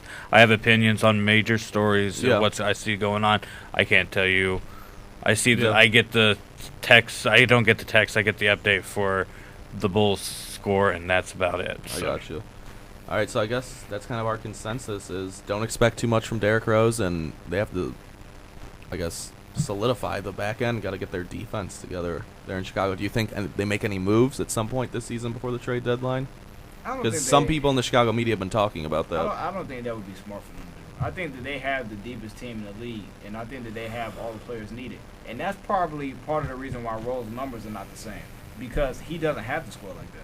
They're still, they're 12-7, which is not, like we keep saying, necessarily great, but they're winning games. Like, it's not like they're out here playing like, I don't know, y'all favorite New York Knicks. It's not like they're playing like them. Okay, they're winning games. They play pretty well besides injuries. They've had a lot of injuries this year. Todd Gibson is hurt right now. They've had a lot of injuries. Once they get fully healthy, and long as Rose keeps playing in games, I think they'll be all right by the time we get around All-Star break. But I think a lot of people are they're not really paying attention that Chicago's not playing well. Earlier on, you heard everybody talking about Cleveland. Yeah, well, I was about to. Exactly. There you go. See, That's just how we do it. Exactly. And like, if you pay attention, Cleveland is going to struggle early. They're 10-7 right now. They won 5 straight. This is no different than what I expected them to do. I expected Cleveland to struggle early. It's a whole new team. By the time that the playoffs come, they're going to be just fine. Not on the defensive end, and they don't really have a great bench, but with those star players, they're going to be in sync by that time. Chicago is not in sync. Their players are missing games. They're not. And they've been together for years. Yeah, and it's like Jimmy and Derrick Rose haven't really played together that much. I forgot what the number was, but I saw they starting together. They haven't played a lot together, because you got to remember when Derrick was at his prime and when he was healthy, Jimmy was just coming into the league and Blue Wall was getting those minutes. So they still got to get their whole thing together. But I think eventually they'll all be okay. But I like the shout out to the Washington Wizards, because I like those boys. Like John Wall and Bradley Beal. John Wall is starting to really earn my respect. I never was a John Wall fan, but he's playing some good ball, and Bradley Beal's always been my guy. Yeah. Once Nene gets healthy, man, it would be nice if they could win the East. I don't know. I'm not gonna say they're doing that, but it would just be nice. I like seeing the Wizards play. Well, we kind of worked that in, because I think my question for you guys would be, what do you think about Cleveland with ESPN? Of course, we saw this back in November 2010 with Miami. Now November 2014 with the New Look Cavaliers. season's over, according to ESPN. LeBron is horrible, big failure, and now they've won 5 in a row. They had a good win last night, some clutch baskets from LeBron, who had a big 3. He played great defense on Carmelo. Then Kyrie went off. He had, I think, 37 last night. I believe he led the team in fourth quarter scoring. He had a crazy basket, a crazy floater over Amari High off the glass, which ended up being the game winner. And then LeBron played good, not great. Dion Melo, who missed the game winner. LeBron kind of was worried more about not following him, taking the 3-point shot. And Melo missed, I think it was the game-tying 3. So what do you guys see from Cleveland? 5 wins in a row. They're really starting to play well, especially the big 3 seem to really be clicking right now. All 3 guys really 5 straight real solid games from those 3. I think Cleveland will be good no matter what, just because of the talent they have. But one thing I don't like when I watch them play is how LeBron looks some nights. Some nights, and I haven't got to see them a lot so far this year, basically the national TV games besides yesterday, because of course I was watching my Cowboys play. But a lot of times I see LeBron, and it's not necessarily a fault to him, because I understand playing with a new team. And I was telling people this going into the season, his numbers at first are not going to be spectacular. And he's at a double-double easy. Like, I looked and he had like 12 assists or something like that. Like, I think he's had 3 or 4 double-doubles, I want to say. And we're talking about them struggling. People don't realize he's won Player of the Week 2 times already in like 4 weeks. Yeah. So I mean, he's doing his thing, but sometimes I think playing off ball and him playing with Kyrie, who wants the ball in his hands, Dion Waiters, who they had to change his place in the rotation, wants the ball in his hands. Kevin Love is used to getting a lot of shots. Sometimes LeBron looks like he's standing out there probably trying to analyze, seeing what everybody's doing. So they're not necessarily fully on the same page, and they might not get on the same page this whole season, just like Wade and LeBron didn't. But just from a talent standpoint, they're going to beat a lot of teams. And from talent, and one thing LeBron said, he said that they're getting better defensively, and they're starting to understand that moving the ball around is not a problem. It's fun to do in basketball, and that's why they started to win. Those are words coming out of his mouth himself. So long as they keep doing that, I'm looking forward to when they start playing, some more teams like beating the Knicks. They did beat the Wizards though, so I mean that's a very big win. But when they start playing some, especially Western Conference teams, that's really what I'm going to be looking for. Well, an interesting quote from Dion Waiters, who has a significantly less role in this team, is he said, as long as we're winning, he's like, it doesn't matter to me. I'll do whatever the coach wants as long as we're winning. So if they do start losing, that could be a bad situation. But right now, they are winning. So it's all good in Cleveland, I guess, at least in December at this point. Yeah, you got to give them time. Yeah. Anybody expected in the first 15 games of the season that they were going to go 13-2? You don't know teams. You don't know team teams, sports. and it doesn't even pertain to the NBA, NFL, MLB. Anytime you get a major overhaul, like Cleveland did, and all of the hype, all of the attention, it's not easy. Yeah. It's not easy. We just expect, star players to join up. It's not that easy where it's just going to be the All-Star game. It's going to be the Harlem Globetrotters against the Washington Generals every night. It's not going to be like that. And for them to be, 10-7 right now, that's fine. They're trending upward right now. And I'm interested to see the amount of touches throughout, because Kyrie's getting a lot right now. And it'll be interesting to see if he gets limited touches, limited shots, as the season goes on. And maybe LeBron has a greater impact. And Love actually goes on the post instead of just sitting around the three-pointer. Yeah. So it'll be also interesting now, reasonably enough, the big 3 kind of gets their pub with the media. I'll be watching their bench, because you're not going to win playoff basketball in the NBA without a good bench. Yeah. I mean, look at San Antonio. Yeah. Look what Miami did. So, I'm going to be looking for that. Yeah, I think you guys touch on what you both said. First with Darius, where you were talking about, I guess, Kyrie Irving taking the ball up and getting his touches and shooting it. One thing they have done on this winning streak, I saw, I think, Tim Legler break it down on ESPN, that they now have LeBron as the primary ball handler, the majority of the game taking the ball up. And what they like to do to get both of those two involved is they'll set a ball screen with Kyrie Irving. And I think it was the Magic game where they showed Irving set the screen.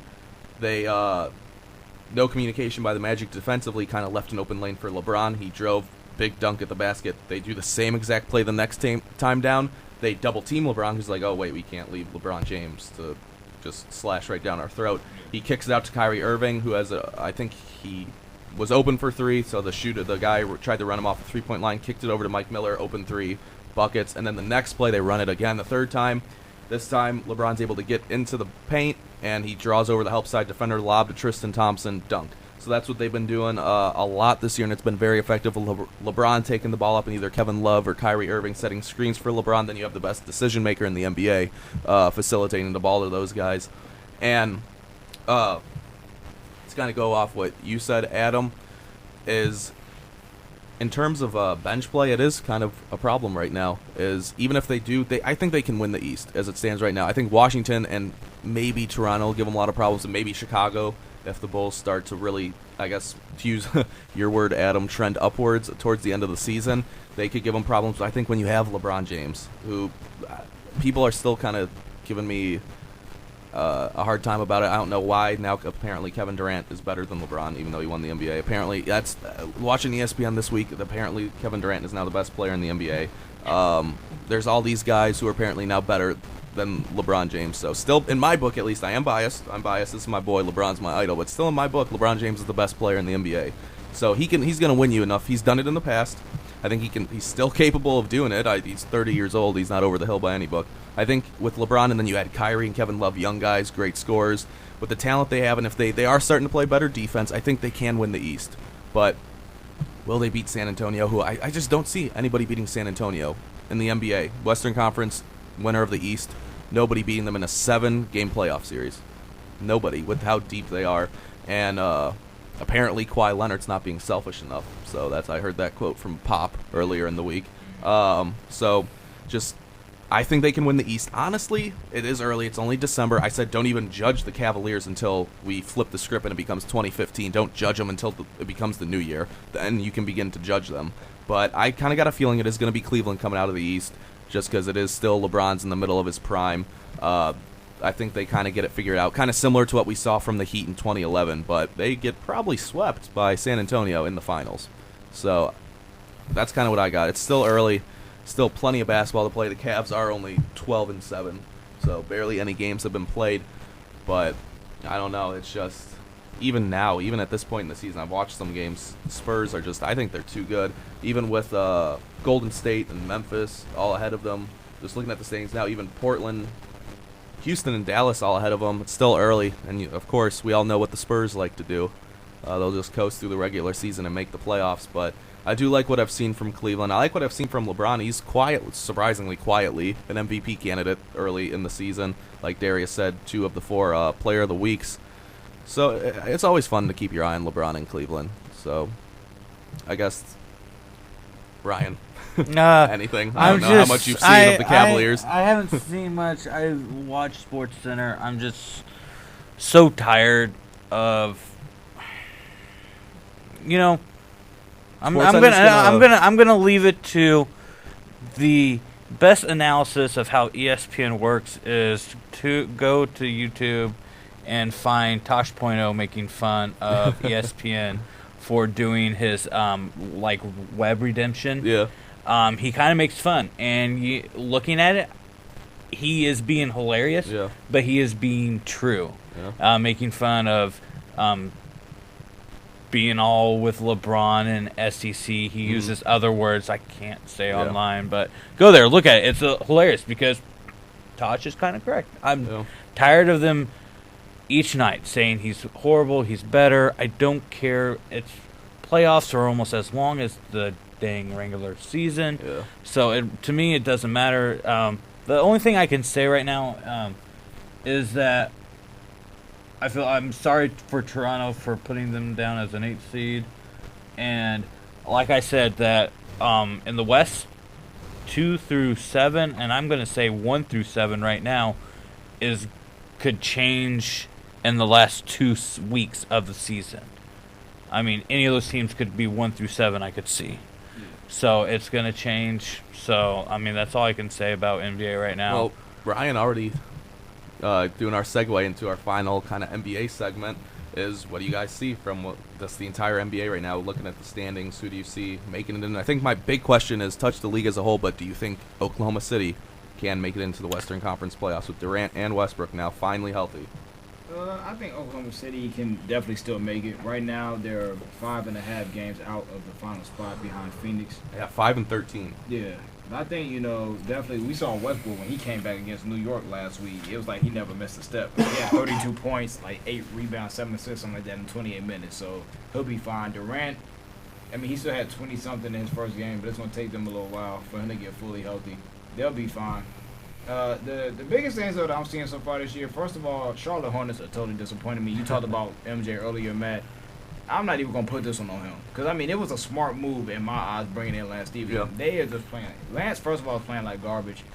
Really. Well, what has happened? The only game I've seen of Charlotte is when they played the Bulls a few days ago. I know when they started off, they had some big leads and they were losing early. I don't know why they're losing so many games. But I do know that they said everybody besides Al Jefferson and Kemba Walker is on the trade, is open to be traded, including Lance Stevens. So they said anybody could be traded besides Kemba and Al. So I don't really know what's going on there because they have talent. And I'll just go and say who I think is the best team in the NBA right now. Despite Golden State winning 11 in a row, I think Memphis is the best team. If I was anybody in the league, including San Antonio, I don't want to see Memphis Grizzlies right now. Because Marc Gasol is yeah, they're saying right now Marc Gasol for MVP. Marc Gasol is playing some serious basketball. Zach Randolph is always going to be consistent. Mike Conley. That's a tough place to play, too, in Memphis. That's a tough building. All those guys play defense.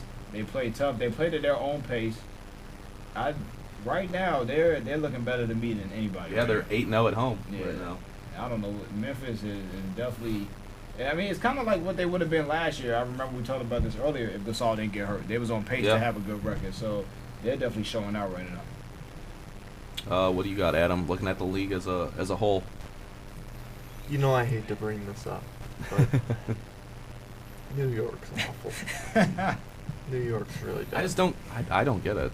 I don't get it. Well, coaching change, up in the front office changes. Phil Jackson, imposing figure up there. We got triangle offense now. We got Melo still there, jacking up 35 shots a game. It isn't working. It's pretty much, it's almost a lack of talent. I think with them more than anything. Carmelo's got talent. He'll always have talent scoring the basketball. That's what he is. He's a scorer. But as far as the other guys, not happening.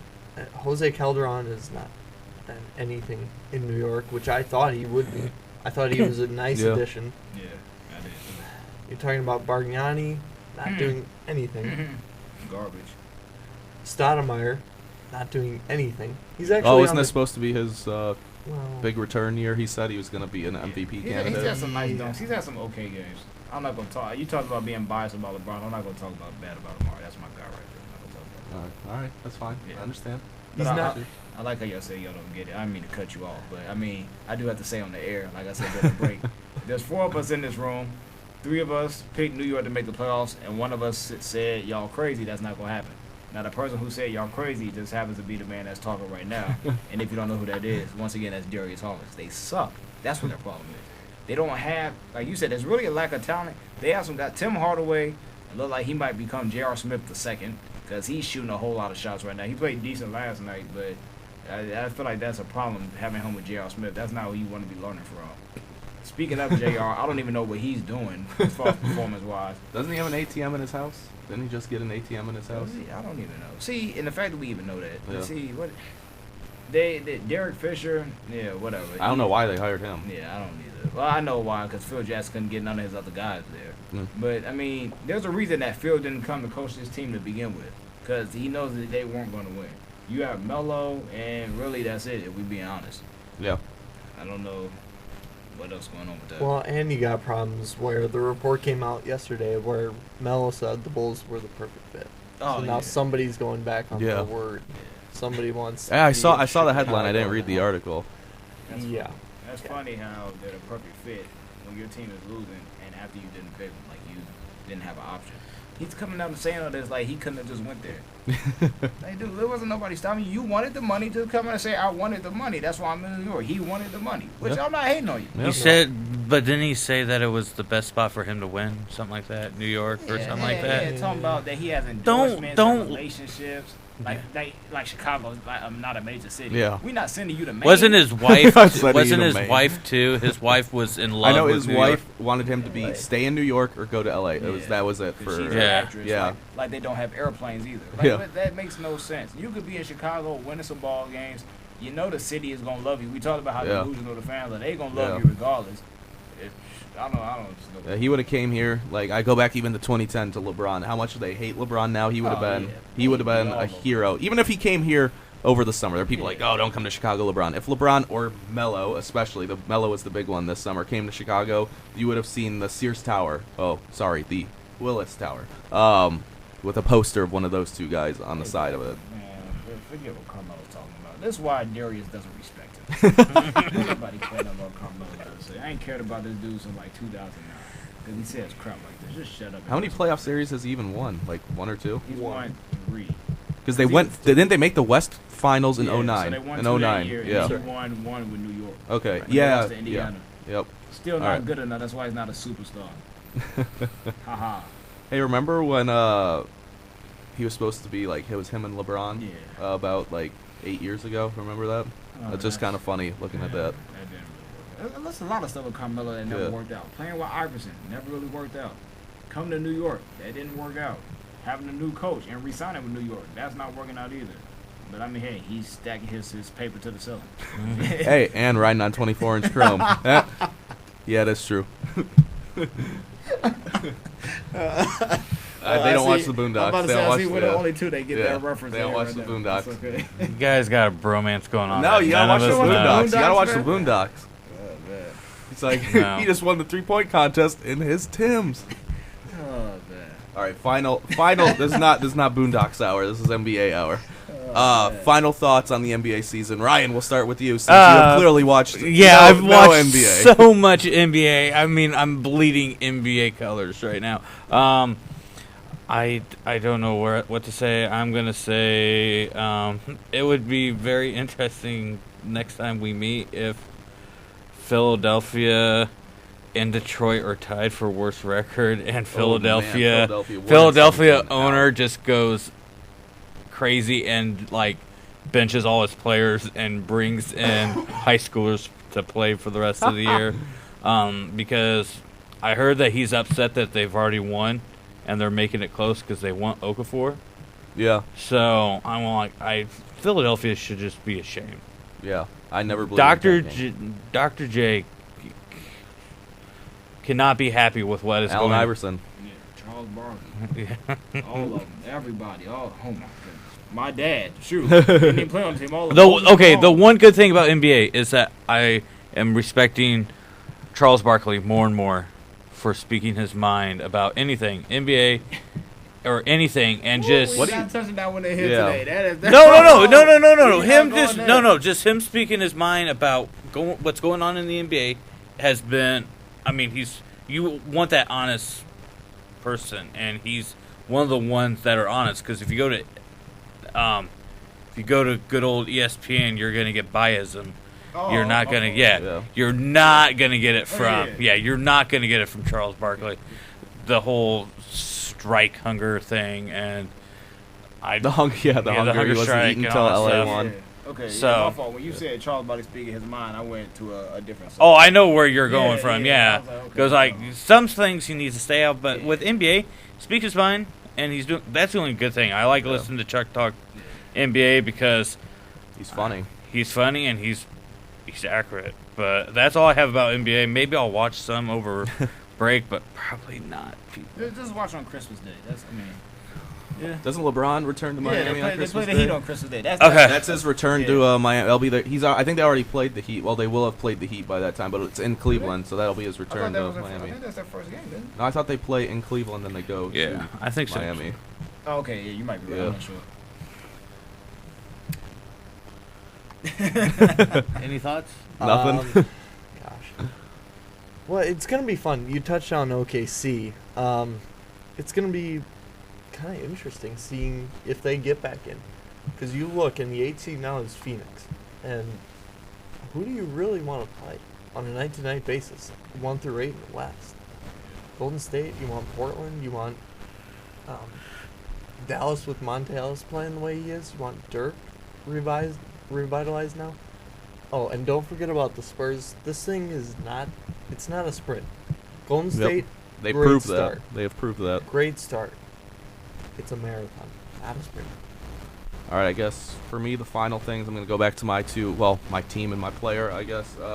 The Bulls, I really, really hope they can get something going. Got to get the defense going. They have to find some consistency offensively, at least. Seems like every game they have to rely on somebody else, whether it's really Jimmy Butler or Pau Gasol. I'd like to see more of a team effort scoring.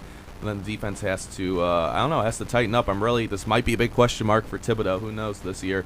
And then Cleveland, I'm just going back to what I said. I had a big discussion with my stepdad actually about this. You cannot judge the Cavaliers until the calendar hits the new year. Don't listen to ESPN. Don't listen to them. It was an epiphany. I think the world might end at the end of the day because there were hockey highlights on ESPN last night. They showed 2 games. There was 2 actual hockey games on ESPN last night. That's the first I've seen all season. Barry Melrose makes He was on good there. money for being on for one highlight. Yeah. I don't even think he's employed by ESPN anymore. Actually, this is a story for a different time, but I read an article on why ESPN doesn't cover the NHL short. To make a long story short, it's because hockey fans are more local, where fans in Chicago don't necessarily care about what's going on in Boston, is ESPN's argument. And since the lockout, they haven't had the coverage rights to the NHL where they used to before, so that was at least one of the vice presidents from ESPN. That was one of his NBC's reasons making for why. all that money yeah. right there. But not even that. It's he said that apparently, whereas look at basketball or football, we're in Chicago, we care about what the Cowboys are doing or the Steelers or whoever.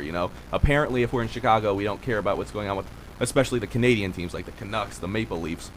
Which I think there's sort of a point. Like, it's real. If you're a fan of hockey, you're a diehard fan to your local team, which I think is a little bit valid. But still, I have to go on my PS4 and watch the highlights every night to see what's going on in hockey because ESPN doesn't show anything. I had thought Fox Sports 1 would be better, but, they're not. So there's that. So it's a hard life being a hockey fan, and that will be our segue. Our show's always full of these great segues. Into our final break of the show, we only have roughly 15 minutes left. Coming back, we're going to talk some NHL for our final show of the semester. It's C4 Sports right here on 88.3 The Dog.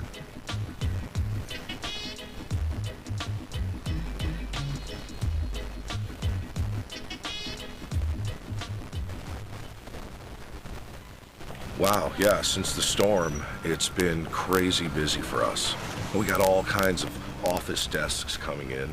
Now here's a fancy one right here. It's missing a leg, but that's all right. Whatever. Washers and dryers from a laundromat. Oh, wow, and check this out. Another deep fryer. And I'm not sure what this doohickey is. Yeah, most businesses weren't ready for a storm like that, but our work's really piling up here at Roberts & Son Salvage.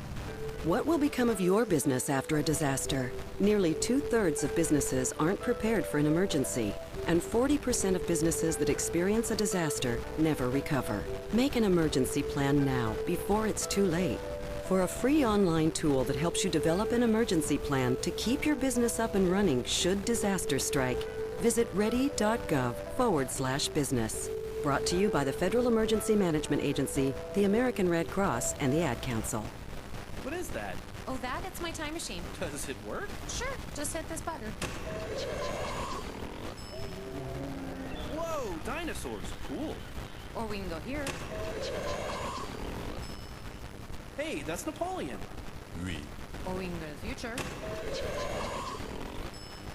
Wow, hey, you have this nice house. Do I have a nice house?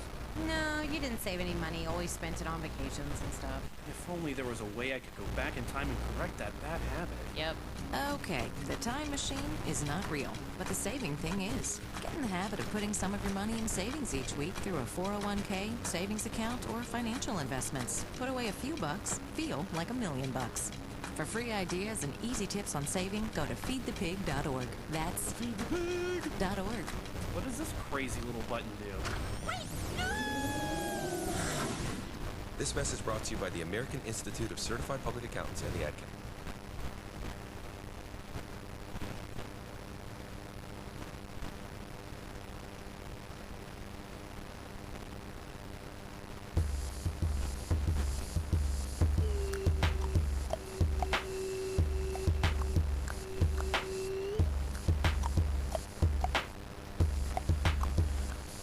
All right, welcome back to C4 Sports. We're going to finish the show right here with a little NHL talk. I, of course, am very happy to do that. That's all I've been really watching this year has been hockey. So we'll go ahead and start. We're going to start with the Central, and of course, me and Adam want to give Ryan a little bit of a hard time over the game that happened 2 nights ago with the Hawks evening up the season series at the United Center with a big 4-1 win over St. Louis. And that third period was a pretty dominating period for Chicago, where they've probably been the best third period team in the league all season long. We're finally starting to get things going. The circus trip was apparently what the Blackhawks needed to get out of their early season slump. 8 wins out of their last 9, went 5-1 on the circus trip, and that kind of came to a head with a big return home win against I'd say our biggest rivals right now. I know Taves had a quote before that game where he said St. Louis has become the new Canucks. How the Canucks were our big rivals, played them 3 straight years in the playoffs. A lot of bad blood there. You could tell that happened in the game last night. And it was a good win for Chicago. Very happy to get the win out of that one. There's definitely some points we needed because there's a 3-team race right now between St. Louis and Nashville, who looks like they might be one of the best teams in the West, and the Blackhawks for that Central Division. Yeah. Who would have thought Vancouver's number 1 in the West? Right. Yeah. And I was saying bye-bye Ryan Miller, and then I'm like, Miller, come back. That was our one loss on the road trip, too, was to Vancouver. Granted, it was a back-to-back away game where we had to play in Edmonton the night before and went from Alberta over to British Columbia to play Vancouver. But that was they beat the Hawks. I think we only got 1 goal out of it. I think it was a 3-1 win for Vancouver in that one. But yeah, what did you guys take away from that game, just real quick? And then what do you think? Just look at the Central real quick, which it looks like it's the best division in hockey right now, because don't forget about Minnesota. Winnipeg's still right up there, too. I think it's a great division. Don't forget about the Pacific as well. I mean, you got the LA teams and out Calgary. There. And Calgary's been a great surprise. And you still got Arizona at 6. It's weird calling them Arizona. Yeah. Now. Really weird. But no, the Hawks look good, and they're trending upwards. I'll say it again. Yeah. But won their last 4. You get a big home win off of the circus trip. Things are looking up. And I warn, don't peak too early, because injuries are going to happen. And that hasn't really happened to the Hawks yet. So yeah. Well, Crawford, stupid. Yeah. That's not too surprising. No. This is going to be a competitive division, really. I mean, I think it's going to be probably the best by season's end, and I think it'll be really interesting to see those top 3 teams, Nashville, St. Louis, and Chicago, kind of flip-flop. Do you think Nashville stays at the top of the division? Kind of how we saw that with Colorado and St. Louis last year? They look good.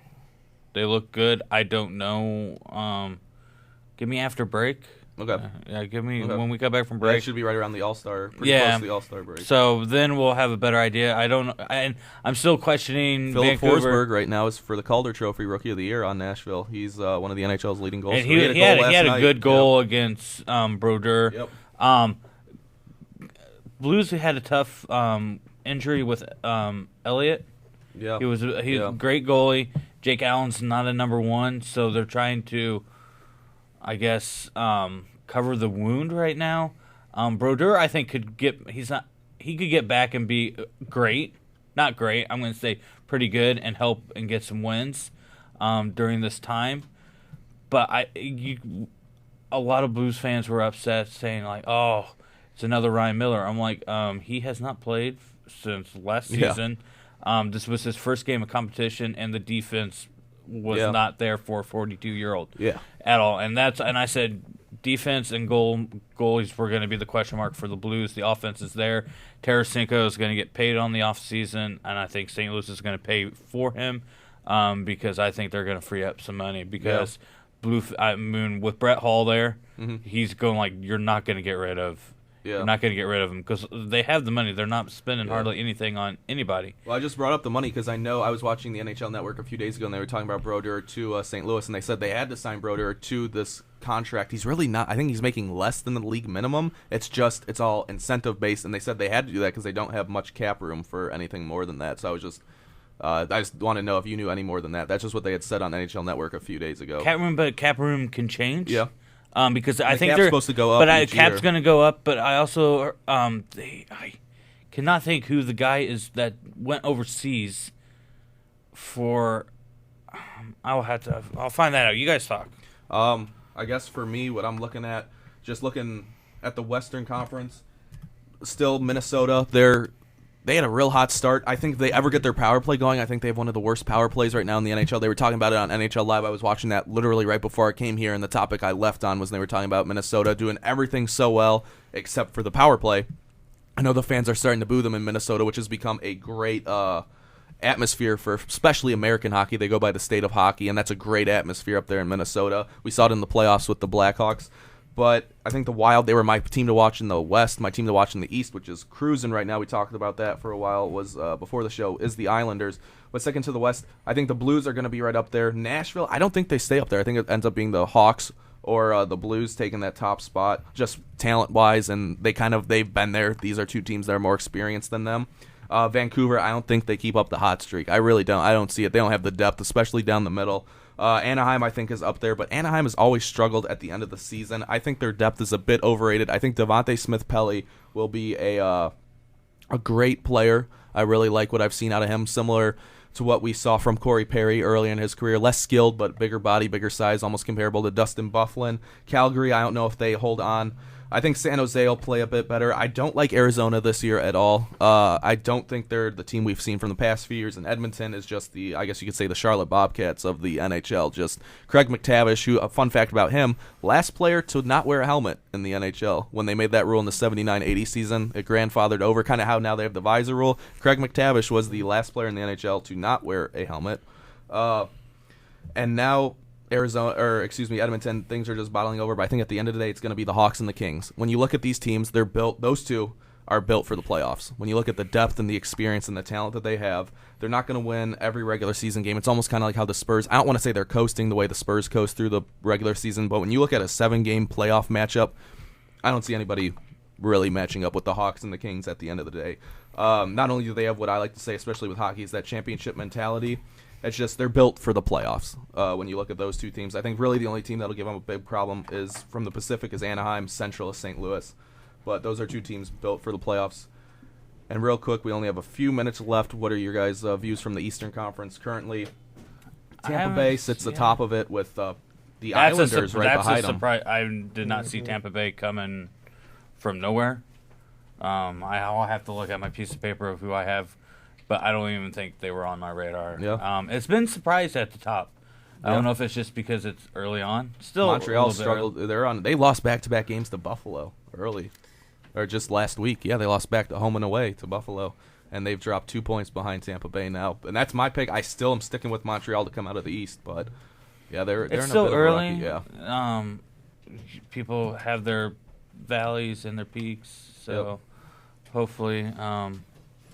Hopefully things change. The Blues are going through the rough stretch right now. Still, if I was a Blues fan, goalie, you shouldn't worry right now. You should not worry. Goalie situation just needs to. Yeah. I think Brodeur gets the second start. You'll see. Yeah. We were just talking. He's the MVP right now. He is making goals. Yeah. He is, and they're not just goals. They're highlight reel goals. Him and Patrick Kane could, if they were on a line together, it would sadly, not be Tarasenko is not American. Sadly, or else we could see him like Kane and Oshie. Right.